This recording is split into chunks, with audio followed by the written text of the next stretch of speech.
Ukraine continues to surprise the world. Not only has the country recently turned the tide of war with Russia, launching multiple successful counterattacks deep within Russian territory, like Operation Spiderweb, but it's also unveiled some extraordinary weapons and defense systems entirely of its own creation.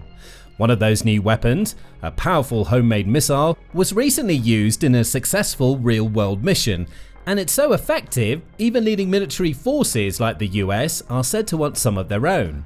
Here's a closer look at what it is, how it works, and why it might prove pivotal for Ukraine as the war rages on. Before digging into the nitty-gritty, it's important to note that Ukraine has not given this new missile system any official name, though it has had a few code names over the course of its development, including RIM-2, GROM, OTRK Sapsan, and Operational Tactical Missile System RIM, with the word RIM translating to thunder from Ukrainian. The reason behind the lack of any official name is simple. According to Defense Express analyst Ivan Kirichevsky, fancy names are helpful when a country is trying to sell a weapon overseas, but aren't really needed when it's in the middle of a war. Kirichevsky states, "Today, there's no need for flashy branding. This is a fundamentally new weapon. It's fine if it still only has a technical designation. Look at Russia. They just call them products with serial numbers." It may not have a name, but the new Ukrainian missile certainly has an interesting story behind it, dating back several decades. It's believed that work on this project began in the early 2000s. Around that time, the National Security and Defense Council of Ukraine realized that the nation needed new and improved missile systems to replace their increasingly old and outdated Soviet Toshka-U missiles. However, work on the new missiles was very stop and start, repeatedly interrupted by periods of economic instability like the 2008 financial crisis and other issues. But when Russia invaded Ukraine in 2022, work on the missiles rapidly ramped up, as the cold, harsh realities of the war forced the Ukrainian defense forces to find new ways to defend their land. Even then, since Ukraine was suddenly plunged into a state of major crisis, it wasn't able to commit the necessary funds and resources to the project, as it had so many other issues to deal with and problems to solve. As such, progress on the missiles remained slow. But in the summer of 2024, things changed. The missile development project came under the direct supervision of the Ministry of Defense and key figures within the Ukrainian military, which led to much faster progress. Less than a year later, in mid-May 2025, the missile was successfully tested in a real combat scenario. Very little is known about that successful test. In fact, the whole missile project is still shrouded in secrecy, as Ukraine doesn't want to give away any critical details at this time, which could give the Russians some sort of advantage. However, according to the military analyst and director of the Center for Army Conversion and Disarmament Studies, Valentin Badrak, the missile was reportedly used to strike a Russian HQ command post, close to 185 miles from its launch site. Badrak revealed this news in a June 10 interview with the Ukrainian news outlet Ukrinform. During that interview, Badrak and other experts also shed some more light on what the missile is capable of and how it might even outperform leading American and European equivalents. Here's what's been revealed. The new missile is believed to be manufactured at the Pivden Mach plant in Dnipro, Ukraine's fourth biggest city. It boasts a maximum range of around 186 miles or 300 kilometers, depending on configuration, and it can carry a conventional warhead of over 880 pounds or around 400 kilograms. To fire it, Ukraine can use mobile platforms, which can be rapidly deployed and concealed as needed. Those stats might not mean much at first glance, but when placed in the context of the ongoing war, they show just how valuable this missile might be. First, there's the range. 186 miles is a large distance. In fact, Ukraine's new missiles can go even further than some of the leading arms provided by Western allies, opening up a whole array of viable targets deep within Russian territory. In real-world use cases, it's likely that Ukraine would set up its mobile missile deployment platforms around 25 to 30 miles behind the front lines, meaning that it could strike targets up to around 150 miles beyond the border.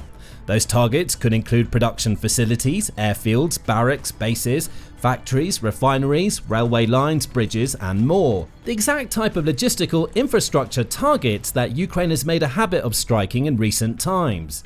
Ukraine could even strike at Russia's drone production plants, with aviation expert Konstantin Krivolap suggesting that around 4 to 5 of these missiles might suffice to wipe out one of those plants off the map. That's very impressive, as it would take far greater numbers of other missiles to destroy such a structure, and it's all thanks to the huge 880-pound warheads that these new missiles are equipped with. As Krivolap explained, a 400-kilogram warhead is powerful for a missile of this class. A missile like this is at the operational tactical level. It's designed to destroy logistic hubs, command centers, and ammunition depots. The fact that Ukraine can fire these new missiles from efficient, convenient mobile platforms is another huge boon for the country's armed forces. In a war like this, in which Ukraine faces near constant aerial bombardment with recurring drone and missile strikes along the front lines and beyond, it's not feasible or practical to use fixed missile launch systems. Russia could easily figure out where those systems are situated and send swarms of drones or multiple missiles to destroy them. Instead, Ukraine has to use mobile platforms that can take up strategic positions, fire off one or several missiles, then hit the road again, before the enemy has time to pinpoint their location or launch retaliatory strikes. These platforms also allow Ukraine to strike more targets. A fixed system would only have a set area of territory it could target, but mobile platforms can move up and down the front lines or even over the border and beyond to fire on numerous targets in different regions. In short, mobile missile platforms are far more efficient and valuable for Ukraine at the moment. But here's the most exciting part. These missiles are likely to become even better in the not too distant future, according to Krivolap, who explained that additional variants could be produced with slightly smaller warheads or stronger engines, increasing the maximum range by dozens of miles. Under international agreements, 300 kilometers, 186 miles is the limit for export, but for domestic use it should be extended to 500 kilometers, 310 miles. Maybe they haven't achieved that yet, but they will. These missiles already sound incredible and represent a serious boost to Ukraine's defensive and offensive capabilities, so the fact that they could get even better is very exciting and encouraging news.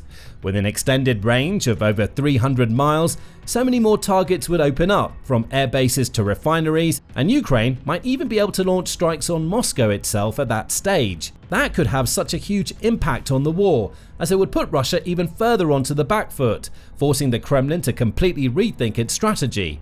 Bases and factories that once seemed safe and secure due to their location will suddenly be at risk, and Russia would have to take numerous emergency measures to safeguard its most valuable assets, like moving valuable jets, tanks, drones, and missile systems deeper into its territory and further from the front lines. That might be enough to give Ukraine the respite it needs to regroup, strike back, and even reclaim lost land.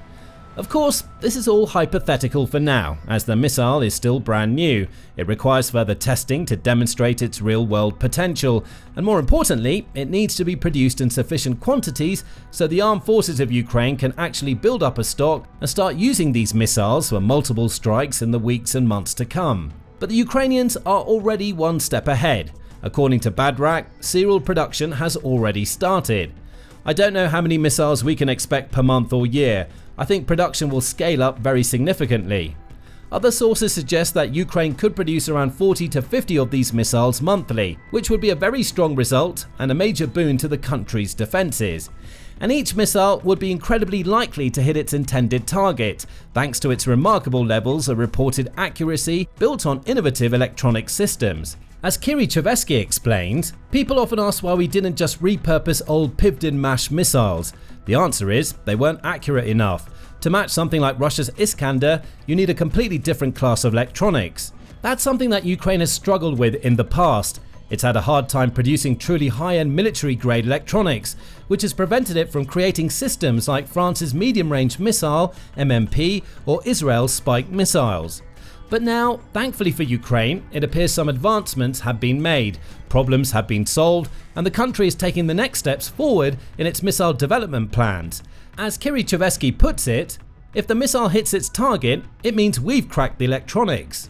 But what about Russia's air defense systems? Wouldn't they be able to take out these new missiles before they hit their targets? Not according to Krivolap, who suggests that Russia's S-300 and S-400 defense systems lack the precision and reliability needed to bring these missiles down. He stated, The S-300 and S-400 systems only have about a 30% chance of hitting a ballistic target. If you launch 2 missiles at once, they won't shoot it down. Krivolap also highlighted the new missile's extraordinary speed, close to Mach 5, or 5 times the speed of sound, or around 3,800 miles per hour. That makes it even harder for Russian defenses to lock onto and take out. At some stages, it reaches near hypersonic speed. That makes interception extremely difficult for Russian air defenses. The S-300 and S-400 are effective against cruise missiles, not ballistics. To hit a ballistic missile, your interceptor must strike it directly, and Russia doesn't have that level of guidance. As well as its S-300 and S-400 systems, Russia has the more advanced S-500 missile system, which is said to be capable of taking out hypersonic weapons. Russia has even called it the best system of its kind in the world. But according to Krivolap, those claims are more examples of Russian bluster and propaganda, and the S-500 has failed to live up to the hype in real-world situations so far. Some of those systems have already been destroyed in Crimea, he said, likely referencing an incident in June 2024, in which Ukraine launched US-made ATACMS missiles on a Russian radar station in the Crimean Peninsula. Despite having an S-500 system in the area, Russia was unable to intercept those missiles, and Ukraine's strike was successful. And speaking of ATACMS, they're just some of the missiles that have been supplied to Ukraine by Western allies since the war began, and it's no secret that Ukraine has relied heavily on Western-supplied armaments over the last few years. But as proven by these new missiles and other recently unveiled Ukrainian innovations, the country has worked on ramping up its domestic development and production capacities, and the results of that effort are now starting to emerge. Here's how the new missile compares to those that Ukraine has received from top Western allies, focusing on US ATACMS and the Storm Shadow missiles created through a collaborative effort between France and the United Kingdom. For a long time, the American ATACMS were, without doubt, the best missiles Ukraine had access to. Designed and manufactured initially by Ling Temco Vought and later by Lockheed Martin, these missiles were first made in the 1980s. They've been used in numerous conflicts over the years, including the Iraq War and the Gulf War. Measuring up at 13 feet in length and 24 inches wide, ATACMS use solid propellant and can be equipped with 2 different warhead varieties. The first is a cluster bomb, which explodes over a wide area and is best for damaging or destroying numerous light armored units in a single strike, like parked aircraft or groups of troops and transport vehicles. The second warhead weighs in at just under 500 pounds and is designed to strike singular structures, dealing major damage to large buildings or reinforced facilities such as bases and barracks. As well as power, range is a major advantage of the ATACMS. They can travel distances of around 186 miles in total, far beyond Ukraine's older Tosha U missiles, which can only strike targets around 75 miles away. ATACMS are fast too, capable of traveling at speeds of up to Mach 3, or 3 times the speed of sound, which equates to around 2,300 miles per hour. Thanks to that, ATACMS are extremely difficult to intercept and highly likely to hit their target. The downside, ATACMS are pricey. Each one is said to cost around $1.5 million to make, and it's partly because of that fact that the US hasn't been able to supply too many of these missiles to Ukraine. Indeed, reports suggest that the country has only had about 50 ATACMS since the war started. And when each missile costs so much, it's vital to use them with extreme care to ensure they don't go to waste. Ukraine's new missiles compare favorably to the ATACMS. They can travel just as far, with the same maximum range and potential for future improvements to take them even further. They're incredibly difficult to intercept too, and if reports are to be believed, even faster than ATACMS in the air. Most importantly, they have even bigger warheads, giving them much more destructive power. As Badrak notes, this missile is clearly bigger than the ATACMS we currently have. Plus, since its new missiles are domestically designed and developed, Ukraine has the power to control production and make as many missiles as it needs.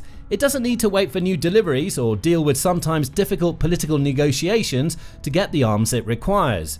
When compared to Storm Shadows, the benefits are once again clear to see. Also known as Scalp missiles, Storm Shadows are based on the French Apache anti-runway cruise missiles. They have a maximum range of 150 miles or 250 kilometers, and each one costs around $1 million to make. They can travel at speeds of around Mach 0.8 or just over 600 miles per hour, which is less than the speed of sound, but fly close to the ground to help them avoid detection on enemy radar systems. Thanks to this, they're very stealthy and highly destructive, equipped with warheads weighing just under 1,000 pounds or around 450 kilograms. That means they're actually a little more powerful, even more than Ukraine's new missiles. But they do have one big limitation: range. Storm Shadows can only travel around 155 miles or 250 kilometers in total. That's significantly less than Ukraine's 186-mile maximum distance. In addition, Ukraine's new missiles travel much faster, which should, at least on paper, make them much harder for any Russian air defenses to intercept and take out. Plus, just like with the ATACMS, Ukraine can't depend on a steady and consistent supply of Storm Shadows, since it doesn't own or control the facilities that make them. It has still allegedly received hundreds of them from the UK, but those stocks could eventually run out, and there are no guarantees that more missiles will arrive. Again, this is why it's so important that Ukraine has its own domestic missile programs. They give the country the freedom and autonomy it needs to make its own arms, without political concerns or international regulations getting in the way. As long as Ukraine has the funding and resources it needs, there's nothing to stop it from making and using these new missiles as and where it sees fit. And as the comparisons show, the missiles are more than a match for those supplied by Western allies, being far more powerful than ATACMS and much more mobile than Storm Shadows. It would be no surprise at all to see countries like the US try to strike deals with Ukraine to acquire some of these missiles, or want to work with the Ukrainian military to learn more about the advancements they've made. Of course, for all of its advantages, the new missile isn't perfect. Like any other armament, it has its limitations. For now, its range is restricted to 186 miles, putting many key targets just out of reach. And even with all of its explosive power, it wouldn't be enough to destroy the strongest and most secure of Russian facilities, like for example, President Putin's underground bunker. As Kirichovsky explained, even if this missile had a bunker buster warhead, it wouldn't be enough to hit that one bunker with Putin inside. For that, you need a nuclear bomb and nothing else. Krivolap, meanwhile, says the missile will need an extended range of over 430 miles and a slightly bigger warhead of over 1,100 pounds to have the biggest possible impact on the war. With those metrics, it would be enough to strike around 80% of Russia's entire military-industrial complex. But even in its current state, the new missile is a formidable force, more than enough to, in Kirichovsky's words, instill fear into the enemy. Even in small quantities, he explains, the missile's very existence sends a message to Russia and opens new offensive opportunities for Ukraine. Russia fired more than 10,000 missiles at us in the last 2 years, and over 800 Iskanders between April and September 2022 alone. But they still couldn't knock out our energy or transport infrastructure. So no, we won't achieve strategic effect with just a few dozen missiles. But that doesn't mean we shouldn't strike back. With these missiles in its arsenal, Ukraine can certainly strike back in a bigger and more devastating way than ever before. For now, it simply remains to be seen where and when the country will choose to strike its next blow. Now, learn more about Ukraine's latest successful attacks on Russian soil in our videos detailing Operation Spiderweb, or the so-called Spiderweb 2.0 strike. And check out our deep dive look at why and how Russia is losing this war. And be sure to subscribe to our Trusted News channel too for daily updates straight from the front lines.